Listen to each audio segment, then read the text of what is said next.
Israel के एक top अधिकारी ने इस्तीफा दे दिया है। दोस्तों, आसान जबान में समझिए कि मामला क्या है।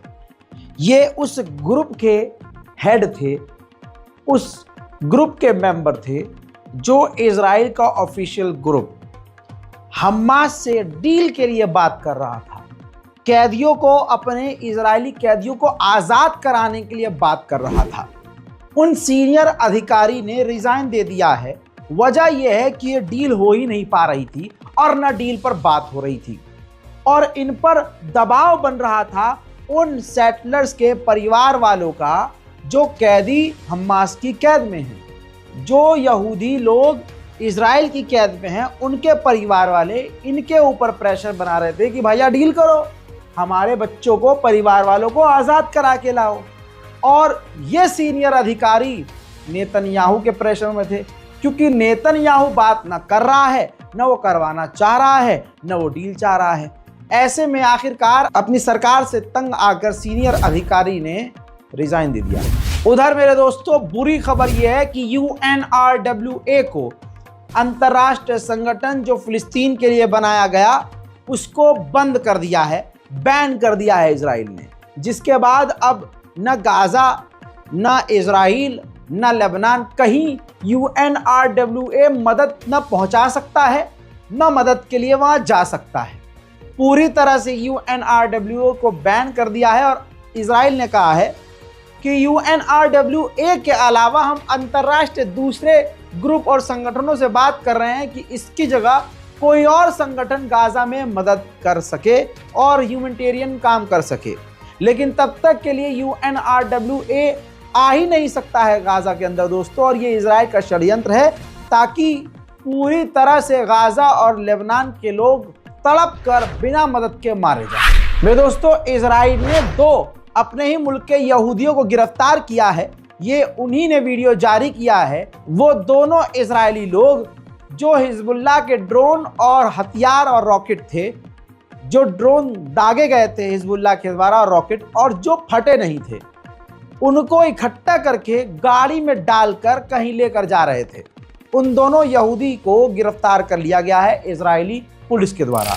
इजराइल के हाइफा बेस को हिजबुल्लाह ने टारगेट किया और लगभग 125 या 30 रॉकेट इजराइल के ऊपर हिजबुल्लाह ने दागे, जिनमें से ज़्यादातर मिसाइलों को इजराइल ने रोक दिया और इस बात को खुद ऐलान करके बताया कि हमने हिजबुल्लाह के रॉकेटों को रोका है। उधर स्पेन पूरी तरह से लेबनान के साथ है। स्पेन के विदेश मंत्री ने कहा कि हमने अब तक लेबनान को $5.9 मिलियन की मदद दी है और हम लेबनान की गवर्नमेंट और फोर्स को सपोर्ट करते रहेंगे।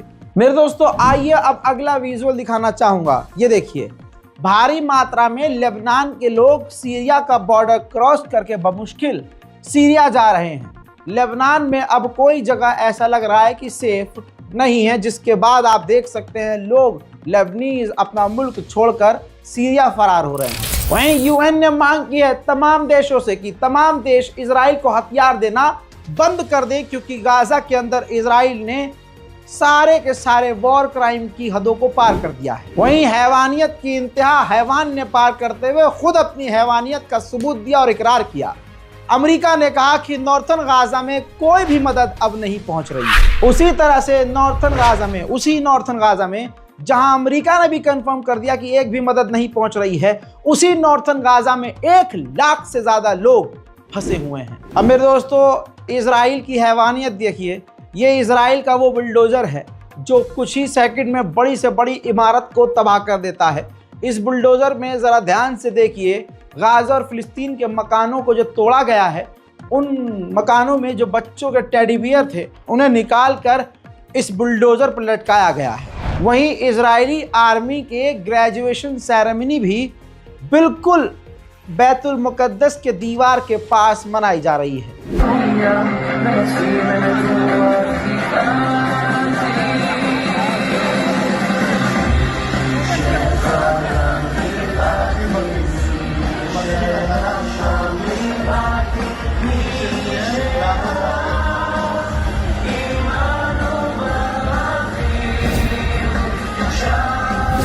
बरतानिया के मेंबर ऑफ पार्लियामेंट ने ही, एक जो मेंबर ऑफ पार्लियामेंट है उनका ज़मीर जागा और उन्होंने खड़े होकर पार्लियामेंट में कहा कि गाज़ा के अंदर अब तक 43,000 लोग मारे गए हैं और 1 लाख से ज़्यादा लोग बुरी तरह से घायल हैं, 10 लाख डिस्प्लेस हैं और हमारी सरकार चुपचाप देख रही है। सुनिए। Timothy.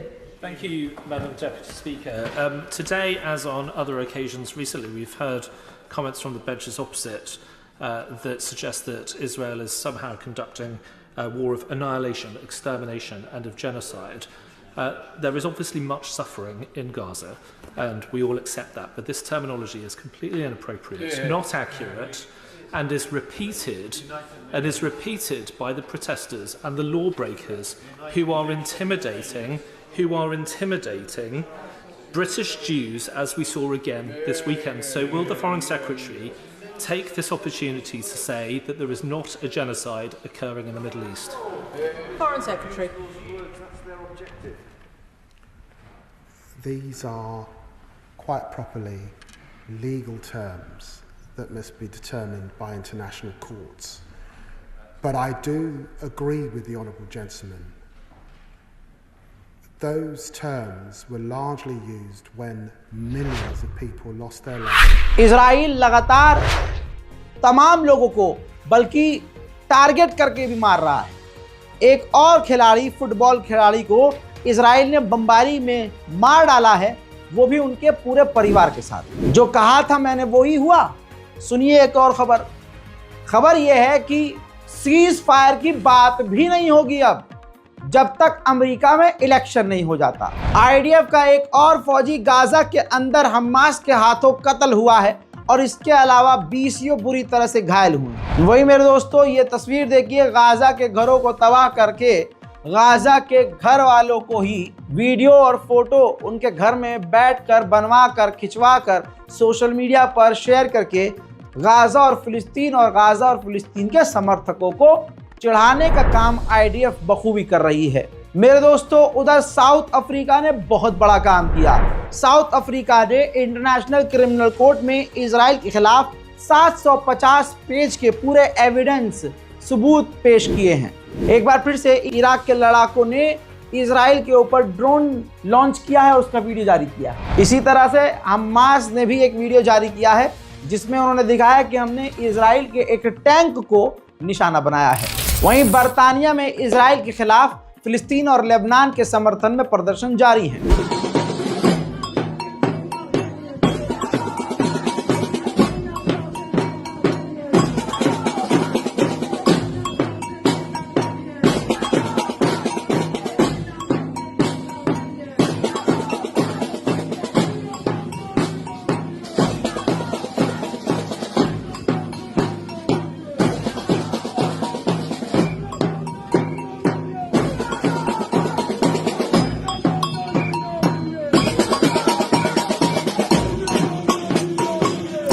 उधर हुतीज ने ऐलान करके बताया है कि लाल सागर में हमने 3 और टैंकरों को निशाना बनाया है। मेरे दोस्तों, आइए अब अगला विजुअल देखते हैं। यमन के हुतीज ने जारी किया है वीडियो।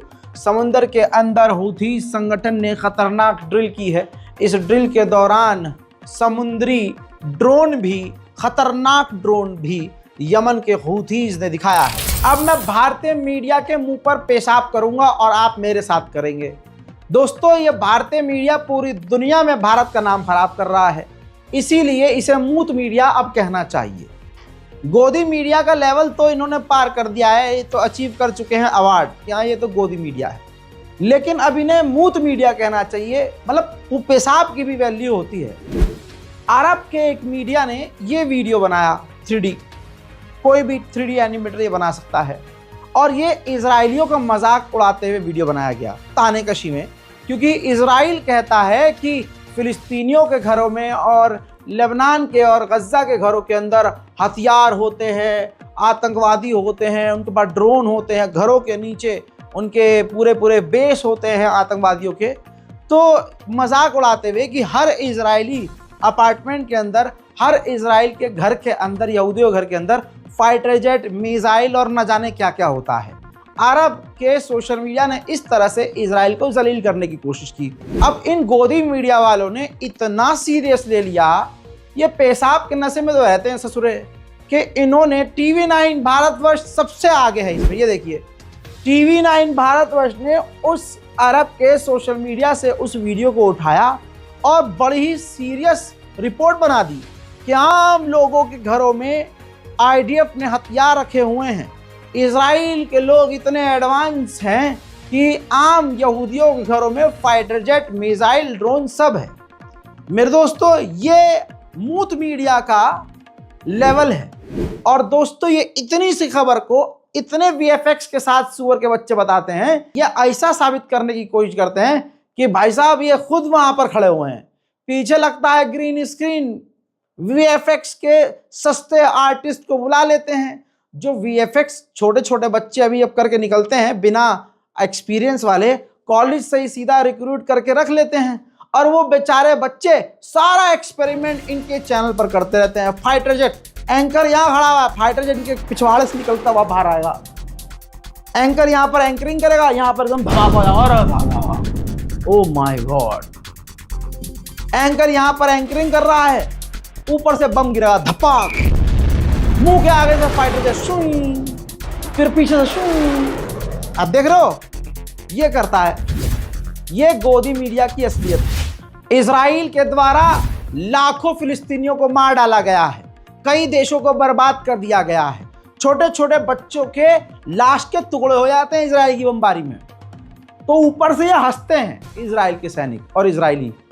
लेकिन जब कट्टरवादी यहूदी नेता, इजराइल का फाइनेंस मिनिस्टर स्टेज पर आता है, अपने इजरायली शहीदों को, तथाकथित शहीदों को याद करता है और रोने लगता है।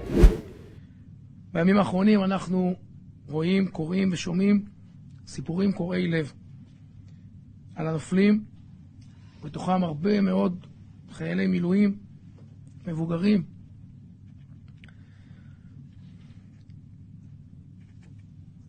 אבות לילדים רבים, דתיים וחילונים, בני קיבוצים ובני התיישבות,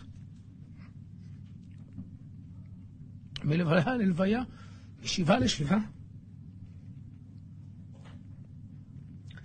פוגשים את כל עם ישראל, אבל לא ניתן להתעלם מכך שהציונות הדתית משלמת מחיר בצורה לא פרופורציונלית לחלקה באוכלוסייה.